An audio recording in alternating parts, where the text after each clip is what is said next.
10 genius medieval heating tricks that cost nothing to run. A peasant family in 14th century Norway just survived another winter at -40 degrees Fahrenheit. No furnace, no thermostat, no electric bill that makes you question your life choices every January. And here's the thing that'll blow your mind. They were warmer than you are right now in your insulated, code-compliant, bankrupting you monthly modern home. I'm not romanticizing poverty. Medieval life was brutal in 1,000 ways. But when it came to staying warm, without burning through resources, they figured out tricks that we've completely forgotten. These people couldn't afford to waste heat. They couldn't afford to waste fuel. Every calorie of warmth had to count. So they got creative in ways that would make modern engineers jealous. Your great-great-great-grandfather knew how to heat a space for free. You pay $200 a month and still wear a hoodie indoors. Let's talk about what we lost. The sleeping situation. Medieval people didn't heat their entire house. That's the first thing you need to understand. They heated a person. Box beds were everywhere in Northern Europe from the 1200s through the 1800s. Picture a wooden box the size of a small closet, built right into the wall, with doors or curtains you could close. You climbed inside, shut yourself in, and slept in what was essentially a wooden sleeping bag. The science here is dead simple. Your body puts out about 100 watts of heat when you're resting. That's like a small light bulb.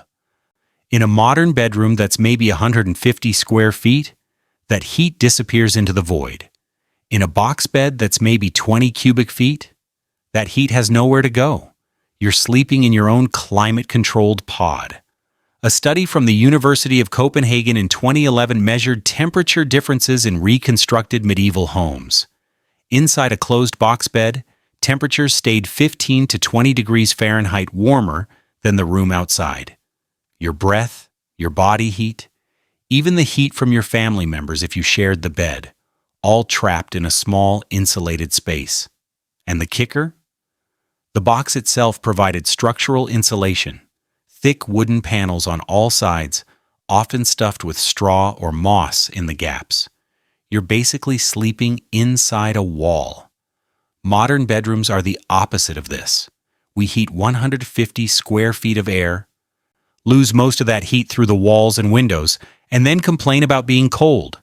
A medieval peasant would look at your heating bill and laugh. Then there's the clustering factor. Medieval families didn't sleep separately. Parents, kids, sometimes even extended family, all piled into the same sleeping space. 4 people in a box bed meant 400 watts of heat generation. That's a space heater running all night powered by nothing but metabolism. We've decided everyone needs their own room, their own bed, their own climate. Privacy is great, but it costs you. Stone and clay storage.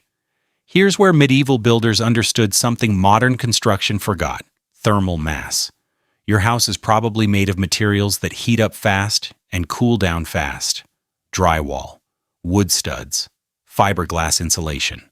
Light, quick, efficient to install, and absolutely useless at holding heat. Medieval homes were built with stone, clay, cob, and thick timber. Heavy materials. Materials that take forever to heat up. But once they're warm, they stay warm for hours. This is basic physics, specific heat capacity. Stone has about 4 times the heat capacity of wood, and about 10 times that of fiberglass insulation. A thick stone wall heated by the sun during the day would radiate that heat back into the room for hours after sunset. I visited a 600-year-old cottage in the Scottish Highlands a few years back. Stone walls 3 feet thick. The owner told me she barely runs her heating in winter because once those walls warm up from daily activities and a small fire, they hold that heat like a battery. Her monthly heating cost was less than £50. My American heating bill makes me want to cry. Medieval people didn't have central heating, so they built the house itself to be the heater. Cob construction, which was huge in England and parts of Europe, took this even further. Cob is basically clay, sand, straw, and water mixed together and built into massive walls. These walls could be 2 feet thick or more. A house made of cob would slowly absorb heat from cooking fires, body heat, even sunlight through windows, and release it back over 12 to 24 hours. Research from the University of Plymouth shows that cob walls can reduce heating needs by up to 30% compared to modern stick frame construction, just from passive thermal mass alone. But wait, it gets better. Medieval floors were often packed earth or clay, not wood. Sounds primitive, right? Except earth is an incredible thermal mass. During the day, the floor absorbs heat from the fire, from sunlight, from people walking on it. At night, it radiates that heat back. You're essentially sleeping on top of a warm battery. Your modern home has thin wood floors over a ventilated crawl space, or a concrete slab with minimal mass. You heat the air escapes, and you start over every morning. The animal solution. This one sounds weird until you think about it for 5 seconds. In cold climates, medieval homes were often built with animals living on the ground floor, and humans living above. Cows, goats, pigs, chickens, whatever they had, lived right underneath the family. A full-grown cow produces about 1,000 watts of body heat. That's 10 times what you produce. A pig? About 300 watts. 5 chickens? Another 50 watts.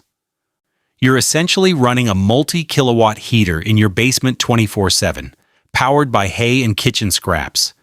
The heat rises through the floorboards into the living space above.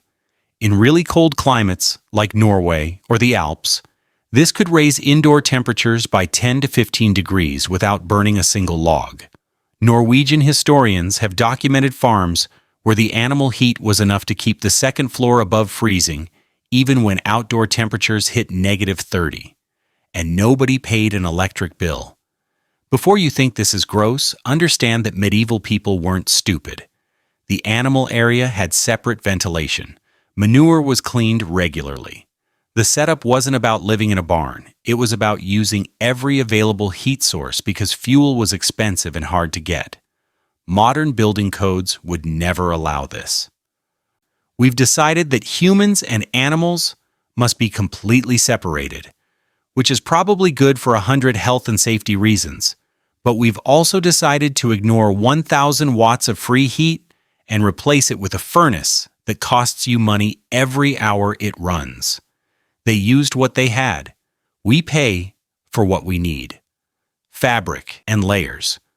Walk into a medieval hall and you'd see tapestries covering every wall. Thick, heavy, woven tapestries that cost a fortune and showed off your wealth. But they weren't just art. Tapestries are insulation.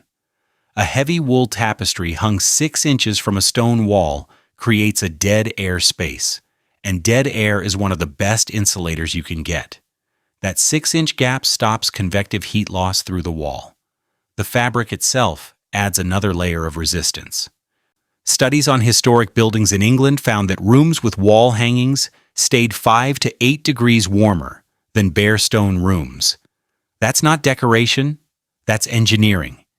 Even peasants who couldn't afford tapestries hung cheap fabric, animal hides, or woven reed mats on their walls. Anything to create that air gap and stop the heat from bleeding out through the masonry. Your modern home has drywall and maybe some R13 fiberglass in the walls. Medieval people had R-value through creativity. And then there's the bed curtains. Heavy fabric curtains around the bed weren't about privacy. They were about trapping heat. You close those curtains, you're in a fabric tent inside a wooden box inside a room, and your body heat has 3 layers to get through before it escapes. Meanwhile, you sleep in an open bed in a room with single-pane windows and wonder why you wake up cold. They layered their spaces the same way they layered their clothing. Multiple barriers, each one stopping a little more heat from escaping. Fire management.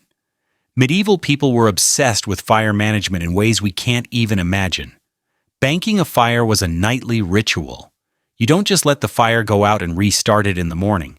Fire starting was hard. Flint and steel, or worse, a friction method that could take 10 minutes of work. so you kept the fire alive all night. Here's how. You rake the hot coals into a compact pile, cover them with a thick layer of ash, and maybe add a layer of turf or clay on top.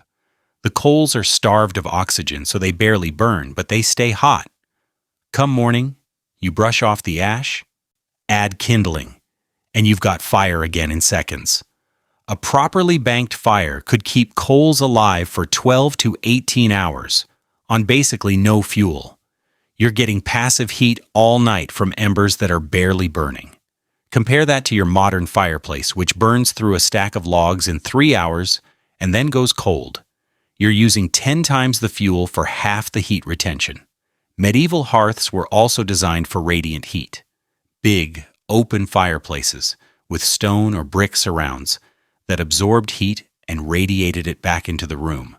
You didn't need a roaring fire. You needed thermal mass around the fire to act as a buffer. In some regions, they built clay or stone alcoves next to the hearth where you could sit or sleep. The thermal mass of the alcove would stay warm for hours after the fire died down. Free heated seats, powered by yesterday's cooking fire. Then there's the heated shelf. Above the hearth, they'd build a stone or clay shelf where you could put wet clothes, bread to rise, or just sit things that needed warmth. The rising heat from the fire kept that shelf warm constantly. Modern homes waste all that rising heat by venting it straight up a chimney. We've turned fire into entertainment. They turned it into a 24-hour heating system, shutters, and ceiling. Medieval windows were small, really small, and when people could afford glass, which most couldn't until pretty late, they protected it with heavy wooden shutters that closed from the inside. This isn't accidental. Windows are thermal disasters. Glass, even modern double-pane glass, has terrible insulation value compared to a wall. A single-pane window? You might as well leave a hole in your wall. Medieval builders knew this, so they built small windows, and they covered them at night. A closed wooden shutter adds massive R value compared to bare glass. Wood is about R1 per inch. A 1-inch thick shutter is already better insulation than single-pane glass. Add the air gap between the shutter and the glass, and you've basically created a primitive double-pane window. In really cold climates, people stuffed straw or moss into the gap between the shutter and the window for extra insulation. Close those shutters at sunset, and your heat loss through the windows drops by 60 to 70%.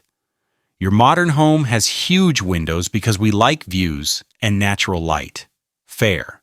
But you're paying for it every winter when you feel that cold draft and watch your furnace run overtime.